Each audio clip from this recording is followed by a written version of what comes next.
On Wednesday, the 5th of December, 2018, a judge vanished from a house in Sidi Bel Abbès, in northwestern Algeria. He was 61, a senior magistrate, and he divided his nights between 3 wives in 3 separate homes. That week he was staying with the youngest of them.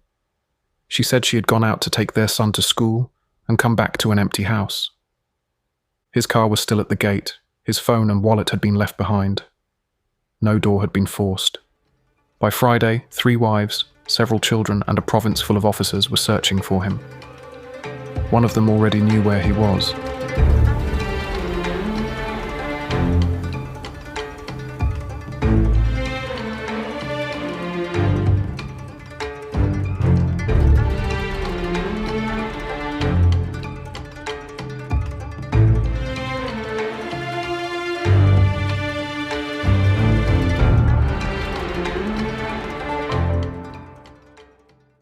Mohammed El-Hanani was a 61-year-old magistrate with decades of service in the Algerian judiciary. At the time of his disappearance in early December 2018, he held the title of President of the Real Estate Chamber at the Court of Schleff, a senior judge handling property and land disputes. Despite working in Schleff, Mohammed El-Hanani was originally from Sidi Bel Abbès. He had been born and raised in that city, and much of his family life was rooted there. He was known as an upright and experienced jurist, the kind of judge who commanded respect in the courtroom. Colleagues described him as serious and disciplined. Outside of work, he had a complex family life that was not uncommon in his culture, but might raise eyebrows elsewhere. He was the head of a large blended household. Mohammed was polygamously married. He had 3 wives, and several children from his different marriages. It was a legal arrangement under Algerian law, though by no means typical for a man of his professional stature. Managing such a family required a delicate balance of time and attention, something the judge approached with the same order and calm he brought to his court. By the end of 2018, Mohammed's domestic life centered on his 3rd and youngest wife, a 33-year-old woman with whom he had a small child.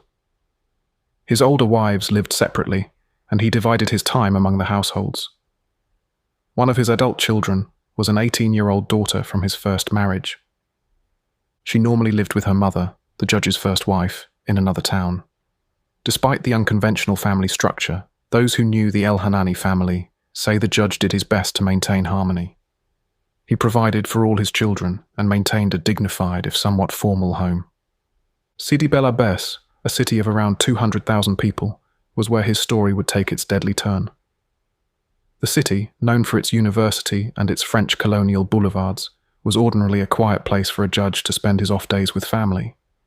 On Tuesday, December 4th, 2018, the judge arrived in Sidi Bel Abbès, presumably to spend a night at his 3rd wife's home. The arrangement was routine. He often stayed with different parts of his family on different nights.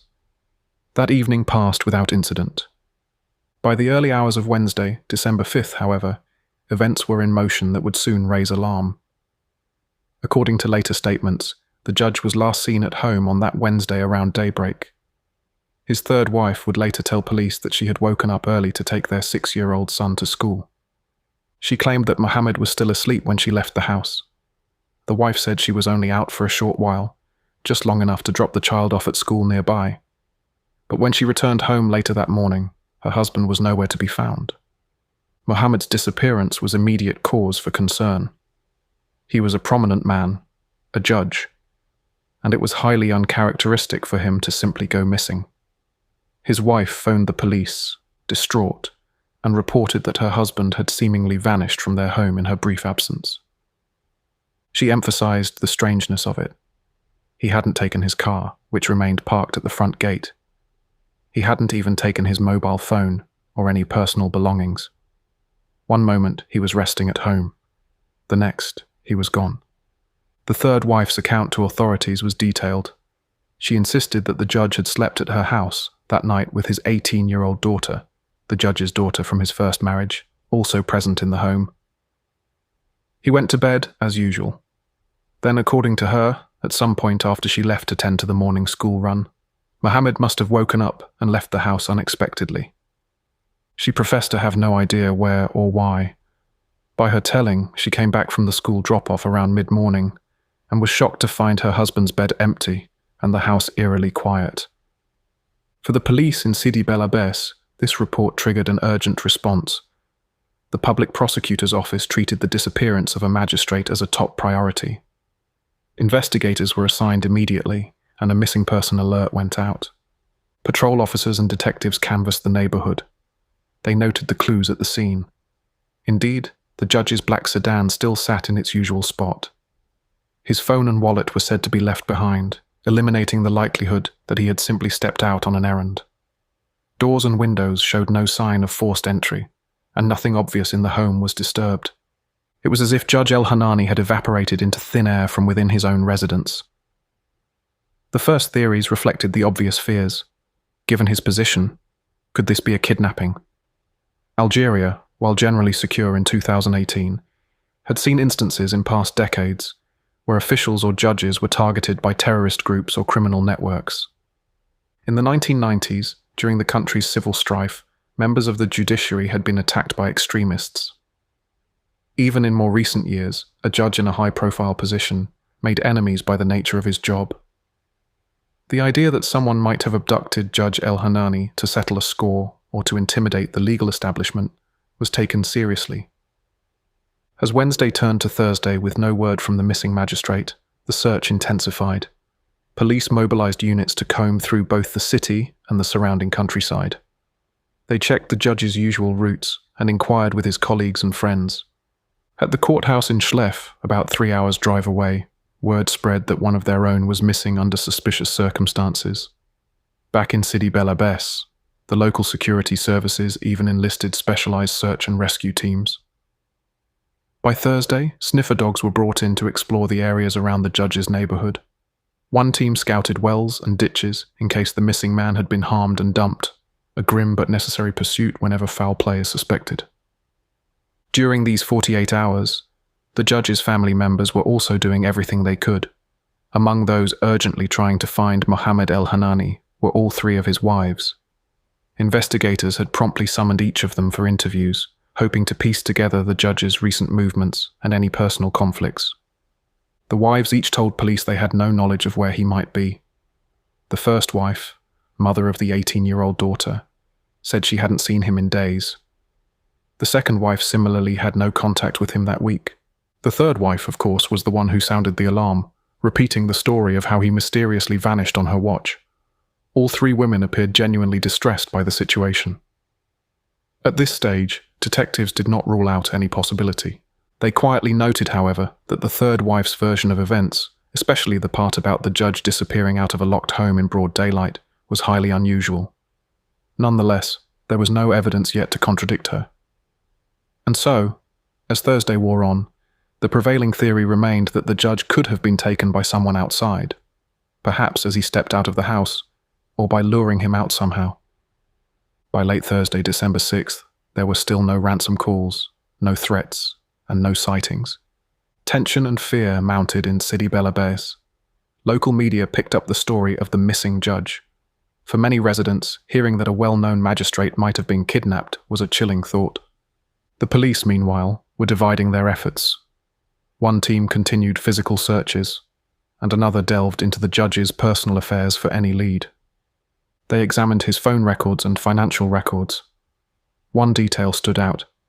The judge had recently withdrawn or gathered a significant amount of money, reportedly around 6 million Algerian dinars, roughly equivalent to $50,000. It was said that this money was intended to purchase a small commercial property, a shop, for one of his children, in order to help that child start a business. If true, this pointed to a potential motive unrelated to his work: money. Still, at that moment, investigators had more questions than answers. Where was that money now? Was it missing along with him, or safely tucked away? Information was incomplete, and they could not yet conclude if the money angle was connected to the disappearance. They kept it in mind while pressing on. In the early hours of Friday, December 7th, the case took a dramatic turn. The judge's 18-year-old daughter, the one who had been at the house the night he vanished, suddenly became the focus of the investigation, but not through any detective's deduction. In fact, it was through a confession. According to official records, the public prosecutor at Sidi Bel Abbès requested that this daughter be brought in for questioning, since she was one of the last people known to have seen her father alive. She arrived at the police station accompanied by her mother, Judge El-Hanani's first wife. It quickly became apparent to the mother and to investigators that the young woman was deeply agitated. She was pale, shaking, and on the verge of tears. Sensing that her daughter was hiding something terrible, the mother gently pressed her. In a tense interview room, the truth burst out. The 18-year-old broke down and told her mother, and the officers, an almost unbelievable story. She knew exactly what had happened to her father, because she had helped do it. Through sobs, the daughter confessed that the judge had not been abducted by a stranger at all. He had been murdered inside the house, she said, and the people responsible were his own wife, her stepmother, and herself. Every horrific detail tumbled out in that moment. The daughter admitted that 2 days earlier, in the pre-dawn darkness of Wednesday, she and her stepmother had attacked the judge while he slept. They had killed him, hidden his corpse, and concocted the disappearance story. The tale was shocking, but it explained every mystery: the idle car, the phone left behind, the lack of evidence of an outside intruder. The judge had never left the house at all. Instead, his body had been concealed there until the killers could dispose of it. This confession hit everyone in the room hard. Even seasoned detectives, accustomed to deceit and violence, were stunned by the revelation of a family conspiracy. The first wife, the young woman's mother, was overcome with emotion. She had come in expecting to support the search for her missing ex-husband. Now she discovered that her own daughter had a hand in his violent death. It was an almost unbearable truth. But to her credit, that mother helped facilitate the next critical steps. With the information now out in the open, police immediately shifted from a missing person search to a homicide investigation, one with identified suspects. Under police questioning, the 18-year-old daughter quickly provided more details, and even led officers to the hidden body. In those early morning hours of Friday, December 7th, 2018, she guided law enforcement to a place that, by grim irony, was meant to be hallowed ground, the city cemetery of Sidi Bel Abbès. Within that cemetery was an old, disused well, partly covered by brush and debris. The daughter indicated that her father's remains had been dumped at the bottom of this abandoned well 2 days prior. Around dawn on that Friday, a team from the Civil Protection Directorate, Algeria's emergency services, assembled at the Sidi Bel Abbès cemetery. Red and blue lights flashed against the gravestones in the early light as firefighters and police secured the area. A small crowd of onlookers and family members gathered at a distance, held back by officers. In the quiet hush of the cemetery, rescue personnel attached ropes and prepared to descend. A trained diver from the civil protection team was lowered into the well's narrow mouth. Some 20 meters down in the darkness, he found what they had feared, the lifeless body of Mohammed El-Hanani, wedged in the damp bottom of the shaft. With careful effort, the team lifted the body out. The judge's remains, wrapped in layers of plastic and a thick rug, emerged from the earth as a ghastly bundle. Police and forensic technicians stood by, somber and silent, as the reality of the crime became undeniable. Later that morning, the remains were transported to the morgue at Sidi Bel Abbès' main hospital, where a forensic pathologist awaited. The autopsy would soon confirm what the daughter had already revealed. Judge El-Hanani had died from brutal injuries inflicted by both sharp and blunt objects. Specifically, he had suffered severe trauma to the head, as well as stab wounds to the neck. The combination of those injuries was fatal. Even more telling, the medical examination found traces consistent with the scenario of a prolonged struggle, confirming that his death had not been instantaneous. With the body recovered and a confession in hand, the police moved swiftly to apprehend the remaining suspects. The third wife, the judge's 33-year-old spouse who had reported him missing, was placed under arrest on suspicion of murder. For the moment, she denied everything, but her stepdaughter's confession directly implicated her as the mastermind. The alleged third accomplice, whom the daughter had mentioned, was a 20-year-old man from Blida, a city about 200 kilometers to the east. He was reportedly a university student, and crucially, he was a recent acquaintance of the daughter. In fact, as investigators soon learned, the daughter had met this young man through Facebook about 6 months earlier. He was something between a friend and a love interest. According to the daughter, he had been roped into this plot as a helper. Armed with his identity, the police tracked him down within hours. It turned out that after assisting with the crime, the student had returned to his home province of Blida, likely thinking he could distance himself from whatever came next. He was wrong. Detectives in Blida, coordinating with their counterparts in Sidi Bel Abbes, detained the young man by the end of that Friday. By the weekend, all 3 individuals connected to Mohammed El Hanani's murder were in custody. On Sunday, December 9th, 2018, the case was formally presented at the Sidi Bel Abbes courthouse. The prosecutor of the Republic, the local state prosecutor, charged the wife and stepdaughter with premeditated murder, among other offences. The list of charges would grow to include concealment of evidence and desecration of a corpse, reflecting the washing and dumping of the body. The young male accomplice faced a lesser charge. He was accused of helping to hide a body and failing to report a crime. As the suspects were led into court for the initial procedural hearing, guards and officials kept tight security. News cameras captured brief, grainy images of 2 veiled women being escorted, presumably the wife and daughter, faces covered as is customary when suspects are moved. The community of Sidi Bel Abbes watched in disbelief. Within just days, a missing person mystery had transformed into a sordid family crime. A judge, a symbol of law and order, had been slain in cold blood by his own kin, if the allegations were true. It was almost too shocking to fathom.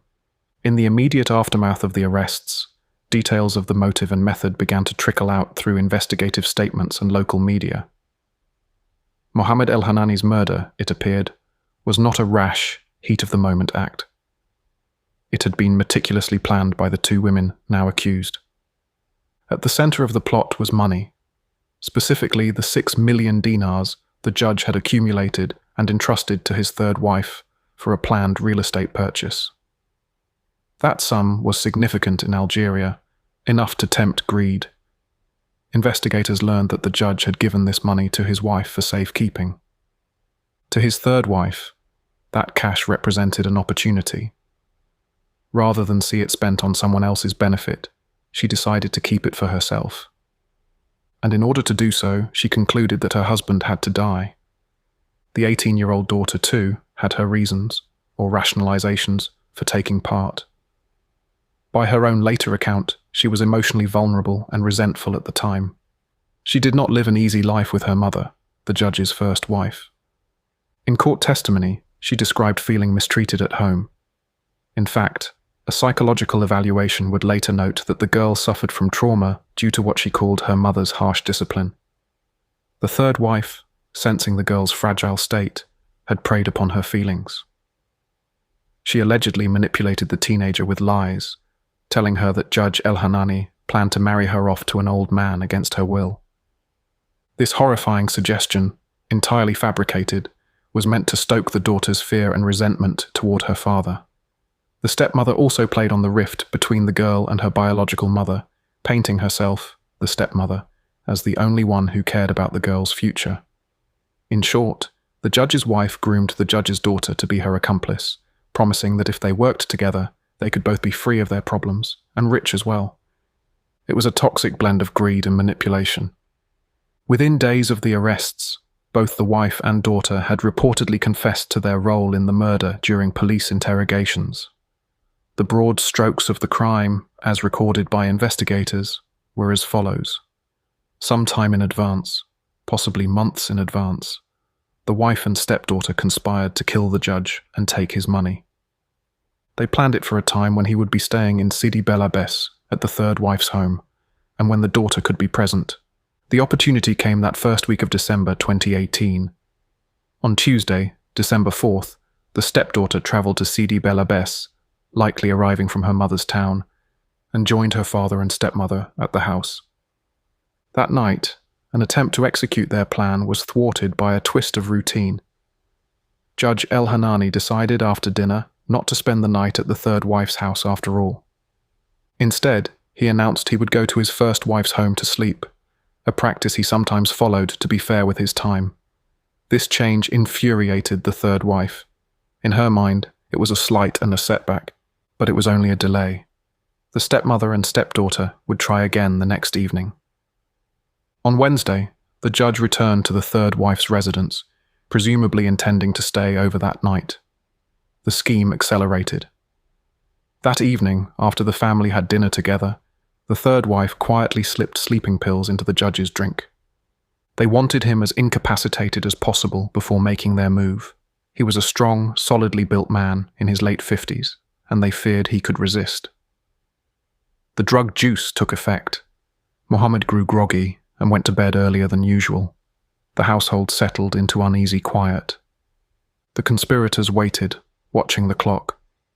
They had agreed to strike at around 4 a.m., deep into the night, when their victim would be in the heaviest sleep. In preparation for this moment, the wife had armed herself with two things: a pair of scissors taken from the kitchen and a newly purchased hammer. In fact, evidence later showed that the day before, she had taken her stepdaughter to a hardware store in the Sidi Jilali quarter of the city to buy a sturdy hammer. It was a deliberate purchase, part of the premeditation. With the judge in a drugged slumber, the plan unfolded. At 4 a.m., the 18-year-old daughter tiptoed to her father's bedroom. Her stepmother was standing by. In a whispered moment, the stepmother urged the girl to deliver the first blow. Steeling herself, the daughter raised the hammer and smashed it down onto her sleeping father's head. The impact was brutal, cracking his skull and jolting Mohammed awake with a sharp cry of pain. Blood gushed from the wound on his head. The judge was badly hurt and disoriented, but he was not dead. In fact, he was conscious enough to know he was under attack. According to the daughter's later testimony, at that horrific instant, she lost her nerve and fled the bedroom, leaving her stepmother alone with the injured man. Mohammed El-Hanani, groggy from sedatives and now bleeding profusely, struggled to move. He managed to roll out of bed. For the next 2 hours, he clung to life. He was too weak and confused to get far, but evidently stubborn survival instincts kicked in. Somehow, by approximately 6 a.m., the wounded judge managed to pull himself to his feet and stagger to the bathroom. In the bathroom, he began to vomit, likely a reaction to the severe head trauma and the drugs in his system. It was a desperate, miserable scene. And it was at this moment that the third wife moved in for the kill. Grabbing a kitchen knife, the wife confronted her husband in the bathroom. She thrust the blade toward him, aiming to finish what had been started. But Mohammed, despite blood loss and dizziness, still had strength left. He managed to grapple with her. In his final act of resistance, the judge wrested the knife from his wife's hand, wrenching it away before any fatal stab could land. The two struggled fiercely in the narrow bathroom, knocking into walls and fixtures. For a moment, it seemed the injured man might even overpower his attacker by sheer will. But his injuries and the drugs were taking their toll. He was faltering. Frustrated and enraged, the wife broke free and dashed out to the kitchen. She seized a pair of large scissors, perhaps the first sharp implement she could find, and rushed back. With the judge now weakened and barely able to stand, she attacked viciously. The wife drove the scissors into her husband repeatedly, targeting vital areas. Deep wounds slashed into Mohammed El-Hanani's neck and upper body. At last, the judge collapsed. Between the bludgeoning head injury and the multiple stab wounds, he succumbed. The fatal attack had taken place on the cold bathroom tiles of his own home. It was shortly after 6 a.m. on that Wednesday morning. The deed done, the two conspirators faced the immediate aftermath. The stepmother, now effectively the principal murderer, and the stepdaughter stood over Judge El-Hanani's lifeless body, coming to terms with what they had just done. Their clothes were spattered with blood. The house bore signs of violence, especially in the bedroom and bathroom. They knew they needed to act quickly to hide the evidence. For the rest of that morning and into the day, the pair worked methodically. First, they washed the body of the victim in the bathtub, scrubbing off blood to eliminate forensic traces. They cleaned the corpse, making it easier to handle without making a mess through the house, and it potentially destroyed evidence like hair or DNA under the victim's nails that could link to the killers. Next, they wrapped the judge's body in a thick zarbia, a traditional carpet, and stuffed the bundle into a large black plastic sack. The bathroom became a makeshift holding area for the corpse. The women then turned their attention to the crime scene itself. They scoured the bedroom and bathroom to clean up blood spatter and any other signs of violence. Buckets of hot water, bleach, and rags were employed as they wiped down surfaces and laundered or hid any blood-soaked fabrics. Despite their efforts, completely erasing such a scene is extraordinarily difficult. But in the short term, they managed to make the house appear outwardly normal. Crucially, they also came up with a plan for what to say if the disappearance was uncovered. Anticipating that police might eventually suspect foul play, the stepmother devised a false narrative to justify the killing in a sympathetic light. She coached the stepdaughter on this cover story. They would claim that Judge El-Hanani had tried to sexually assault his own daughter, and that in defending herself, the daughter struck him with a hammer, which led to a fatal altercation. In this fabricated scenario, the stepmother would portray herself as intervening only to protect the girl, hence any evidence of her stabbing him could be reframed as her attempt to save the daughter's honor. It was an audacious and grotesque lie, but they hoped it would engender some mercy if ever their deeds came to light. This story was their emergency fallback. For now, though, they had no intention of telling it. Their primary goal was still to avoid detection entirely. As Wednesday turned to Thursday, December 6th, the body of Judge El-Hanani remained hidden inside the house, reportedly kept in the bathroom behind a closed door, while life went on in the rest of the residence. At some point that day, the stepmother realized they could not keep the corpse there much longer. Though it was winter and cool, decomposition would soon produce odors.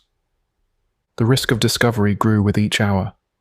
It was time to execute the next phase, disposing of the body far from the house. To accomplish this, the conspirators enlisted the help of the third player in their plot, the 20-year-old university student from Blida, whom the daughter had been chatting with online for months. In the days leading up to the murder, the daughter had quietly informed this young man that she might need his help with something serious. Now she contacted him again, this time in a panic, saying she was in trouble and needed him to come right away to Sidi Bel Abbès. The friend likely didn't know the full truth over the phone, only that his friend, perhaps girlfriend, was desperate. Motivated by loyalty, concern, or perhaps enticed by a hint at a reward, the young man agreed. He travelled to Sidi Bel Abbès on Thursday. By that evening he arrived in town, where the wife and stepdaughter picked him up at the station.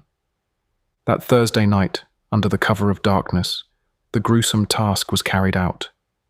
Inside the house, the wife and stepdaughter revealed to the young man what had happened.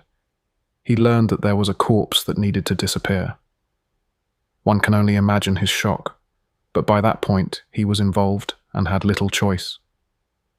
The three conspirators loaded Judge El-Hanani's wrapped body into the trunk of his own car. They waited until it was fully dark and the streets were quiet, then quietly drove the corpse out of the residential area. Their destination was already decided, the Sidi Bel Abbès cemetery on the edge of town. The cemetery, known as Maqbara Sidi Bel Abbès, after a local saint, is a sprawling burial ground serving the city. Within its walls, among the tombs and cypress trees, it held an unwanted feature. An old well, no longer in use, meant perhaps for groundskeeping water long ago. It was exactly the kind of out-of-the-way hole someone might choose to hide a body. When the conspirators arrived at the cemetery with the judge's body, the night was likely approaching midnight. The area was dark and deserted. Together the wife, daughter, and the young accomplice hefted the heavy carpet-wrapped bundle from the car and carried it into the cemetery's depths. They found the well, a pit descending maybe 20 or 30 feet into the earth. Without ceremony, they pushed the body bundle over the edge. It fell into the darkness and landed with a thud at the bottom of the shaft. Judge Mohammed El-Hanani's remains were now concealed in a place few would think to look. Satisfied that the evidence of their crime was finally out of their hands, the trio left the cemetery.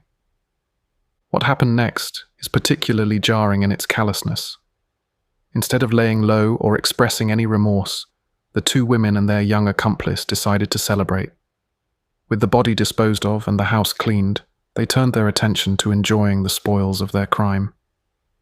Sidi Bel Abbès is not far from Oran, Algeria's second-largest city, a vibrant coastal metropolis known for its nightlife.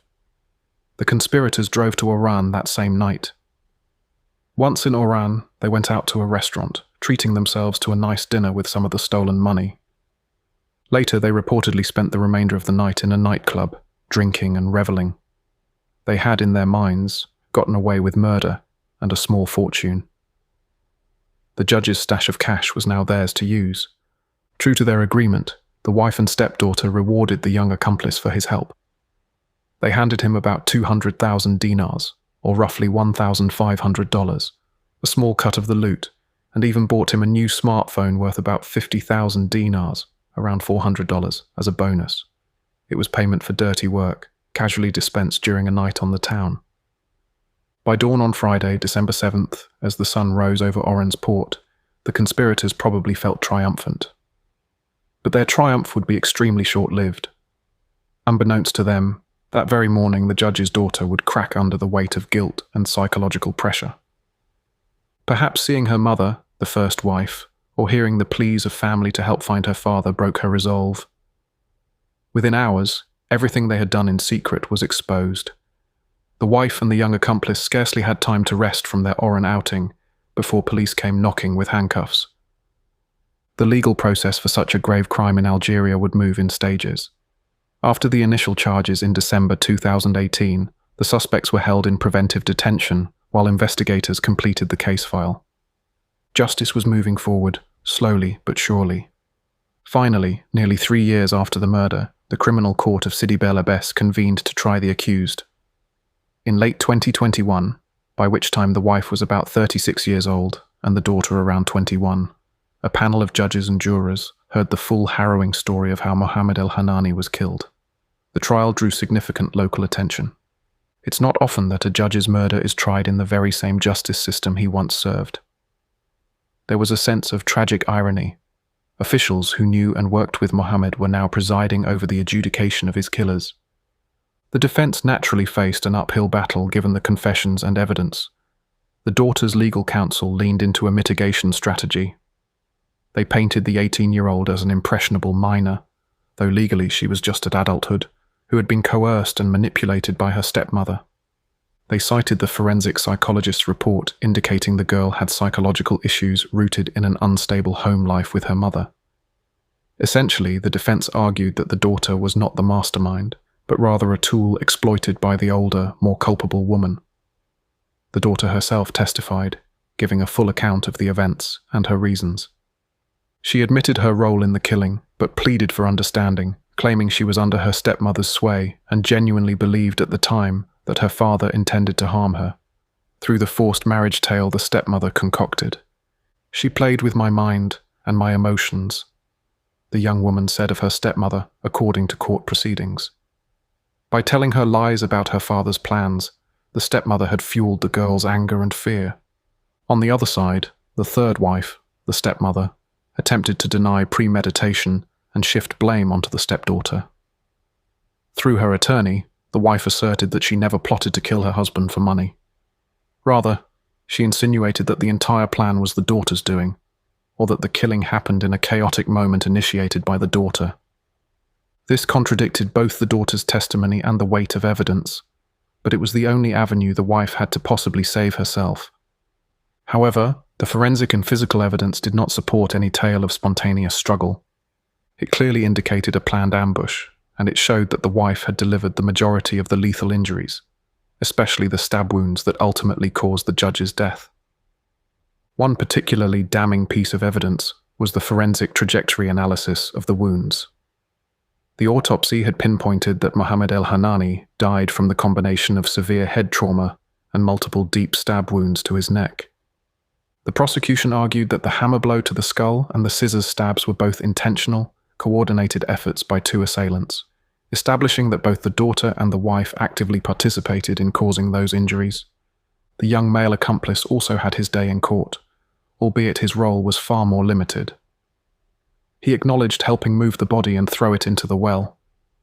Indeed, when the details of his involvement were recounted, it appeared he didn't know of the murder until after it occurred. He had no direct motive to see Judge El-Hanani dead.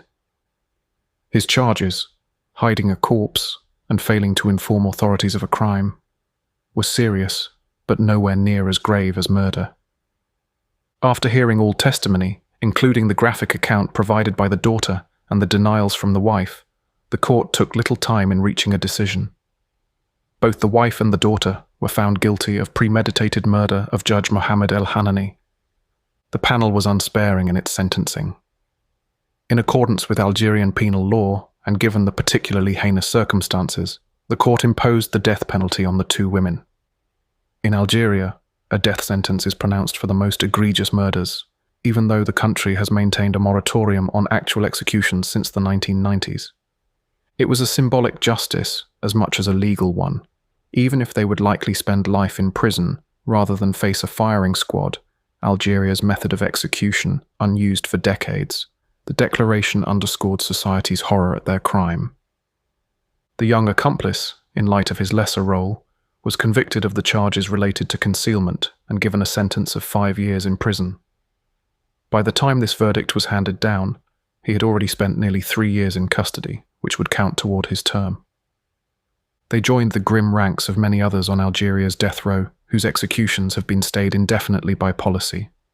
Still, in the eyes of the law and the public, the ultimate punishment was deemed fitting. In the end, Judge El-Hanani received justice through the very courts in which he once served. His wife and daughter will likely spend the rest of their lives in prison cells, condemned by their own actions. The death sentences might never be carried out, but the weight of those sentences ensures that these two women will not walk free.